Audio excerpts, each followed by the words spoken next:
A mastermind training call. I'm Noah McBride. This is March 10th, 2025, Beyond Pro.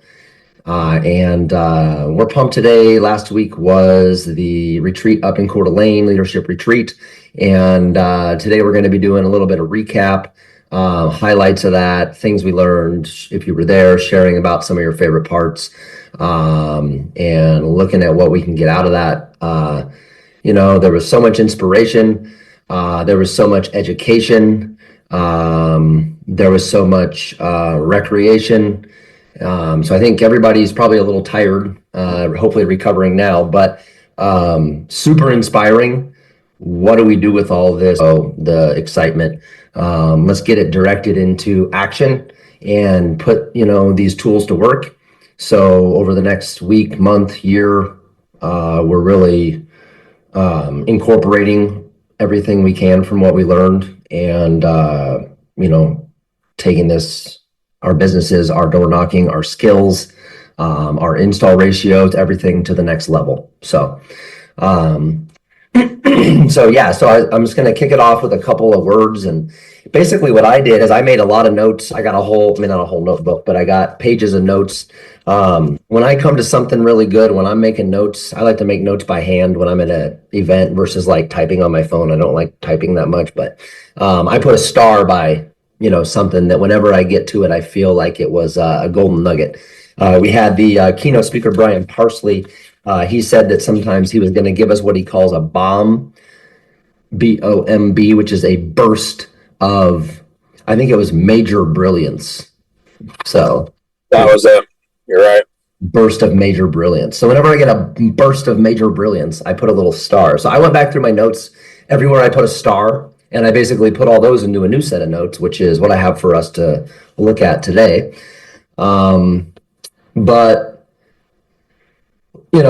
I'll kick it off. Bryce started the whole event, and the first thing he said, first sentence was just, gratitude. Gratitude is the attitude. That's true everywhere you go. That's true in all parts of life, whether everything's going absolutely insanely amazing or everything's going as worst as you could ever imagine and then still even worse than that. Gratitude is the attitude that gets you where you need to be going and gets you pointed in the right direction. It keeps you moving that way. And once you obtain what you want, it keeps it so you can maintain it and hold on to it. If you make a bunch of money, but you have no gratitude, somehow you're going to lose it all. If you get a great relationship and you have no gratitude, somehow you're going to probably lose it all. So gratitude is the attitude. Wanted to start it out with that. Bryce always says, but culture is contagious. So is your attitude. So same thing at the door. The culture that we have, the values we have, the energy we have, the attitude we have, that's all going to be reflected at the door. We're given so many tools here. If you're sitting here on this call, you're in an incredible position in life. You figured out how to get here from wherever you came from, whether it was last week, last year, or last decade. And we're sitting in front of an absolute gold mine. We're in the best place in door knocking, at the best time in door knocking, at the best dealership in door knocking, coming into one of the biggest build years in fiber internet in the history of mankind. So how could it get any better? We're walking around, we're offering people, did they want $100? Did they want $200? Just pick one. No strings attached. And we're basically walking around neighborhoods, picking up $100 bills and putting them in our pocket all day. So this is amazing. Let's make sure that every single tool available to us this year, we are using to capitalize on this opportunity and make hay while the sun is shining, because the sun is shining big time right now. So, that's kind of what I got out of everything from the weekend in one nutshell, but gratitude is the attitude. Bryce always says, and is true, even from the first couple conversations I had with him way back, you got to have stability, scalability, and culture if you want your company to work. So we're moving into what I feel is going to be a very stable time. And as we get a lot of these educational tools and stuff that we went over last week, and everybody's more aware of what's going to actually happen now, stability is going to be incredible. Because of that, the scalability and the duplicity of the system is going to be seamless. And the culture is growing and only getting stronger. So over the next few months, already we're good, but over the next few months, we're going to be poised to go to any level that anybody wants to go. So with that in mind, before I get into some of my highlights of one-liners and concepts and cool stuff that I got from the weekend, what's more important than any of those details is like, what are we going to do to use all this info, And so I'm curious, we got Team Govi over here. Great. We had a great share before we started recording. We're going to get that again. And anybody else, just think for a minute. If you were at the event last week, I see Alan's on here, Jeff's on here, Duke's on here. What did you guys get out of it? What was one or two golden nuggets, key points, and especially what do you think you can do about it? Like from all that, what are you going to change this week that is going to up your game and your team's game? So anybody who's going to kick us off? Maybe Gobi, you want to, since you know what you got. Yeah, I gotcha.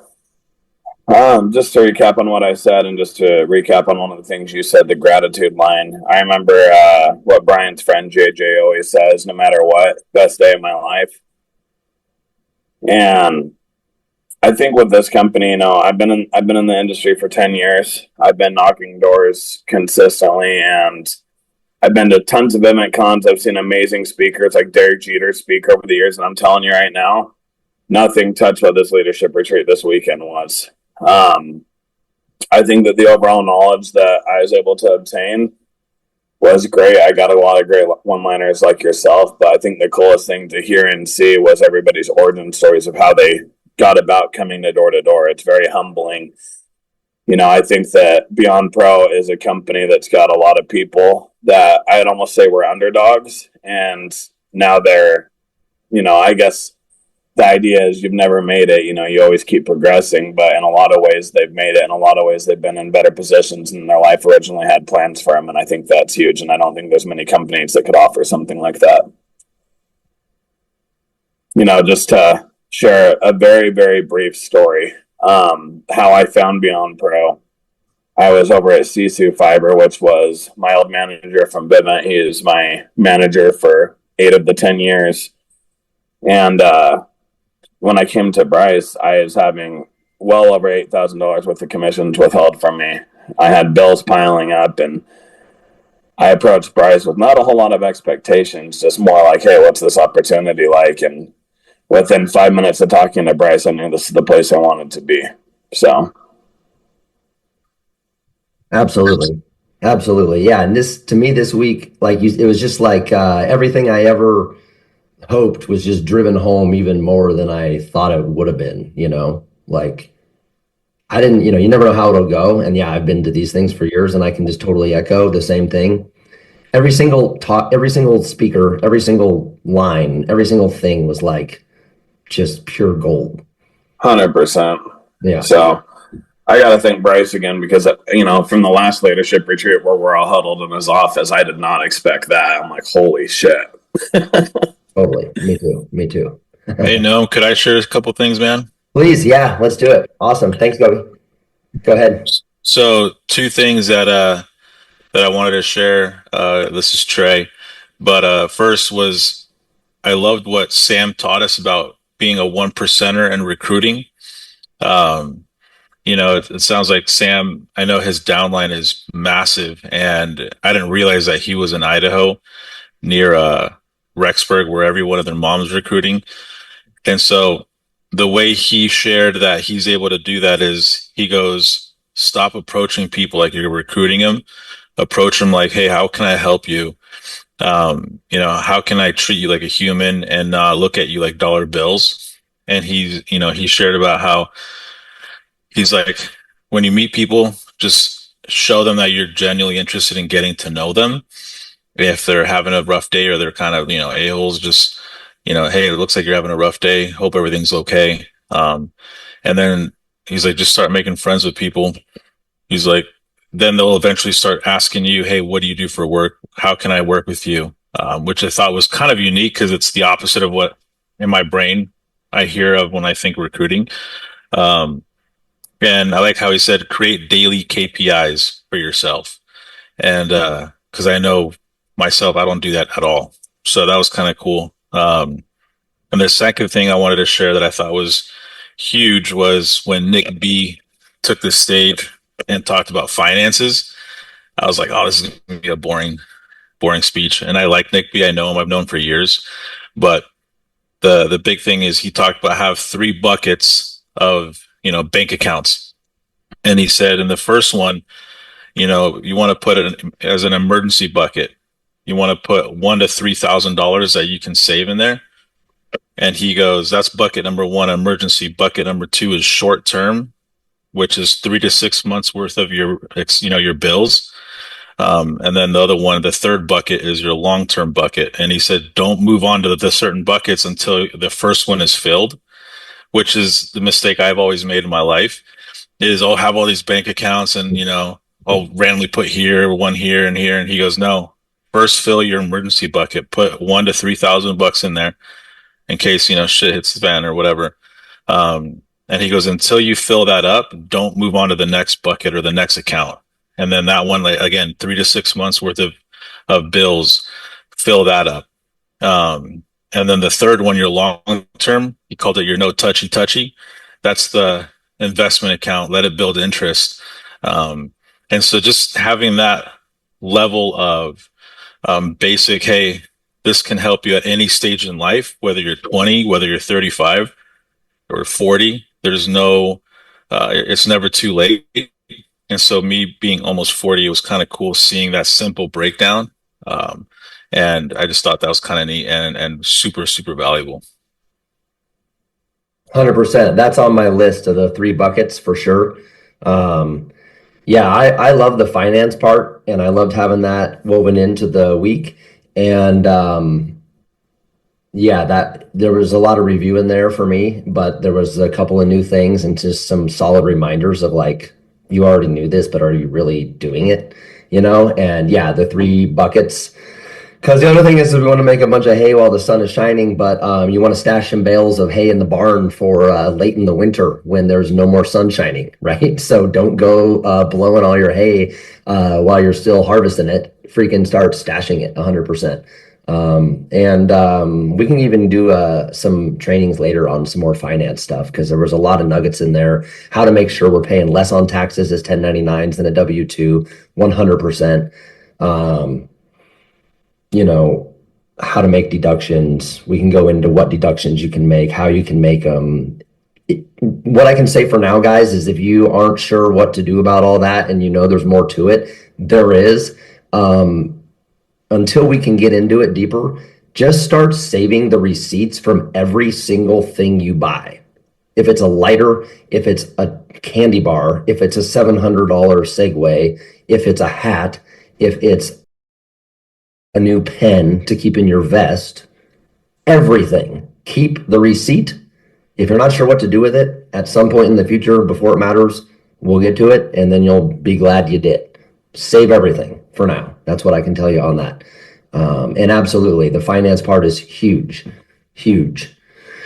If we make a ton of money, we got to be able to, where do we put it? How do we spend it? And what I love, just to jump into a little bit, to piggyback, and then let's go back to sharing is, he showed like if you put $2,000 into an account today, on like a 3% interest, if you take it out, and I think it was 20 years, it was like $49,000.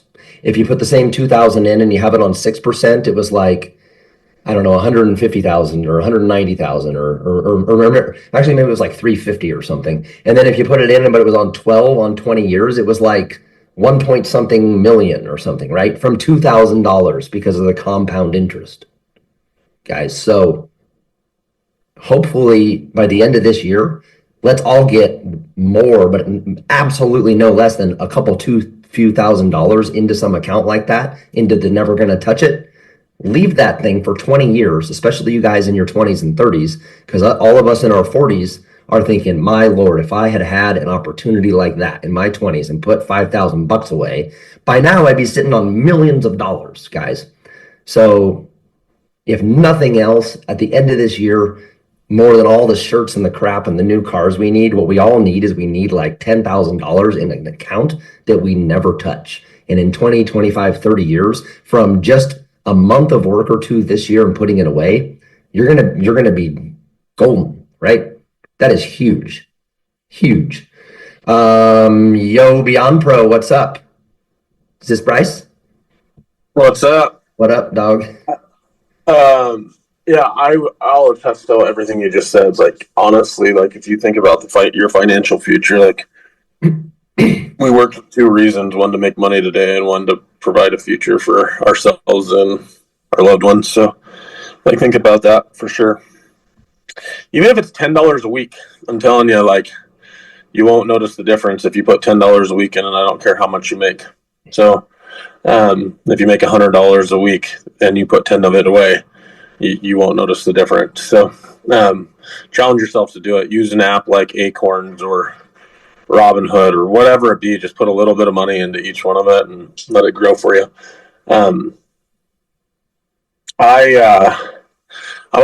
What I wanted to say is, as you get more feedback, and then I'll shut up and leave I'll still be on the conversation. But if you weren't at this last retreat, my number one goal would be to be at the next one. I would make that a goal to say, hey, I want to be at this next one, and I want to do what I need to do to get there and get the invites. It was eye-opening in so many ways. Like, I learned so much from everybody, not just the speakers, just in having conversations. I watched light bulbs light up and go. People were like having an aha moment. No one was trying to lick my armpit. Like, it was pretty cool. No, just leaving the room. I ended up somehow with Bryce's magic gloves. I was waiting for Bryce to pull a pigeon out of his coat and throw it. Right. But it was a perfect mixture of fun and business, right? And like the camaraderie that was built, it creates vision, and vision's everything, right? So I challenge you guys all to be at the next one. I think that it should be everybody's number one goal. Wait till I've got a really cool, they put some really awesome videos together. So be excited for when that drops. We'll probably play it on an all call. So, Bryce, do we know roughly around what month or what time of year the next one's going to be? yeah, so we're going to do 2 a year, and they're going to be it's going to always be like the first part of March, right before daylight savings time. And the other one's going to be in the November area, right after the summer sales season. The one in November is going to have a year end award. So our business runs off of a fiscal year, not a calendar year. So we're not running January 1 to December 31st. We're running October 1st to September 30th is basically our selling year. And so basically after September, it'll be in November. It'll be either a retreat or a trip, and it'll have an award ceremony tied to it. The ones in November aren't going to be necessarily as much of the lecture and the training and that. It's going to be more of the fun stuff. Like I said, it might be a trip, or we might go to a ski resort or whatever it might be. So there's 2 a year, March and November. Yeah, wait, make sure you're there in November. Yeah. Yep. Anyway, continue on. Sorry. Oh, you're good. Love it. Love it. Yeah. So, all right. Yeah. I mean, there he is. Couldn't have said better. Who else? Even anybody on the office staff, anybody, what was your highlight? What did you get? What can you see now you couldn't see? What's a tool that you're implementing already that you can tell is just going to totally rock your world? Anything? Anybody? I see definitely some more of you that were over there this week. Maybe we get one more. Hey, real quick, while someone's thinking, just want to add one more quick thing. Sorry. Good. I met with a lot of, I rubbed shoulders with a lot of people that I'd never talked to before. And one thing that stood out to me, I met quite a few guys that came from pest control, and I was picking their brain. I said, hey, what is it that attracted you to this coming from the pest control industry? And so the reason I'm going to share this is so that we can all think about who we have in our network of pest control guys or friends. But the thing I kept hearing was, yeah, in pest control, the biggest fear was we have a certain season to sell and we can't really do blitzes because when it's cold, there's no bugs out. And so he's like, we would recruit people and we're hoping and praying that by the time our season starts that they haven't left. And so he's like, this, we can recruit and within a few days get them on the doors, regardless of what time of year it is. So I challenge all of you guys to think about that. Think about your friends that are in pest control that are probably looking, they're doing a part-time job right now until summer starts. And so it was just kind of interesting because that's the only product I haven't sold. And so I hadn't thought about that, but I did notice quite a few people coming in from that industry, and there's a big need for those guys to have income throughout the year. And it's a great way to get their foot in the door and then, bought in. Absolutely. Yeah. I mean, guys in many other industries face, whether it's time of year, ability to make the sale, desires of the customer, demand for the product. Fiber internet, we've got a year-round product with a year-round demand that everybody's already just like, absolutely. Anybody in basically any other door knocking industry could likely be much better off selling fiber internet, especially this year. So, yep. Love it. Anybody else? We got one more. Duke, you got some wisdom for us? Not really wisdom. Well, It's just, for me, sorry, don't mind my voice. I'm a little under the weather. Just being a part of an organization that has your back no matter what. I'm just go off topic. Being surrounded by so much support and people who just genuinely want you to do well. That was a huge thing for me. And obviously, rubbing elbows with Brian and Nick and obviously Bryce again. Being surrounded by that, like you feel like you can conquer the world with that, and that's just what this opportunity provided, and it was good for my guys to see it because they hear me talk about it all the time, but hearing about it and seeing it firsthand is two totally different things, and they're all locked in and ready to go now. Clouds, I'll get to you 1 second. I see your hand there. Thank you. And yeah, I mean, 100%. Like, even if we were all just doing great and the business was fine or whatever, if it was just like so business, it would just be no fun. And yeah, it feels like a family. And you said something we hadn't really brought up. Like if you weren't there and you didn't know, it was so cool because it wasn't like just us preaching to the choir. It was mostly not us preaching to the choir. We had everybody else brought in from outside. We had the Fiber First guys, 4 of them. All 4 of them were epic. We had the Vexus guys. We had the Metronet guys. We had the Sales Rabbit guys. We had the FastGem CEO sitting there listening to what we needed, building software in the back of the room while we were doing it. Having all of those guys there and having them present and really show us like where they're coming from and what we mean to them from their words and how they see Beyond Pro fitting into those businesses, which is huge and going to be expanding with all of them. Incredible, and it really tied the whole thing together of it's just not like us and it's not us against them. It's not even, it's just like everybody and everything together everybody is really actually working together in one gigantic moving team, and seeing how that can flow even in the same room with the people there, and then realizing that we're all the same people out here in the world getting it done every day. It seems to me like this is an insanely good team. Even Nick, the guy that makes all of our swag, was there, right? He's the guy that did the finance talk because he's a past CPA. So like, what a cool dude. The crew is amazing. All the people were amazing. I would want to do business with every single person that I met there that came from any single vendor. And I think it goes both ways between all of us, whether we're reps, leaders, managers, owners, vendors, whatever. Everybody's got everybody's back, whether it's a business topic or a family topic or a health topic or whatever. Like, we're in it to win it. We're in it together, and we got each other's back, 100%, Duke. Love it. Clouds, you had your hand up. I want to play something for you guys after he speaks, just so you know. Nice. Yeah, go ahead, Clouds. Howdy. So obviously I wasn't at the retreat, but I can say the most positive thing that I've learned so far, just from the one blitz, is the training. Like the training style. Being able to be in a room with people that don't walk around eggshells, like don't sugarcoat anything, being constructively criticized in ways that actually help me.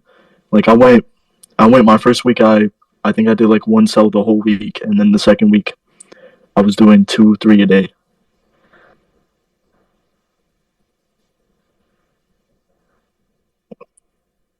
I love that. And let me just say, I can also show you something really cool as well. You're going to show us something? Yeah. Okay. I like it. let me just say while Cloud was pulling that up, when Clouds first joined, his pitch from start to finish was night and day different. And I will say that the kid really knows how to hone in and just work hard. You know, that kid got a plate of lasagna thrown at him and he damn near just ate it off his shoulder. Well, whatever you do, don't piss him off. He's got a big knife. Yeah, I mean, I was going to say it's show and tell, but it's more like show and sell. That's the sleigh sword. It's custom made, yeah. I had to make it for me. I love it. I love it. I want to make sure you guys can hear this. I want to play it for you real quick. So let me make sure my audio is on. I'm gonna turn my audio off from my phone. Can somebody let me know?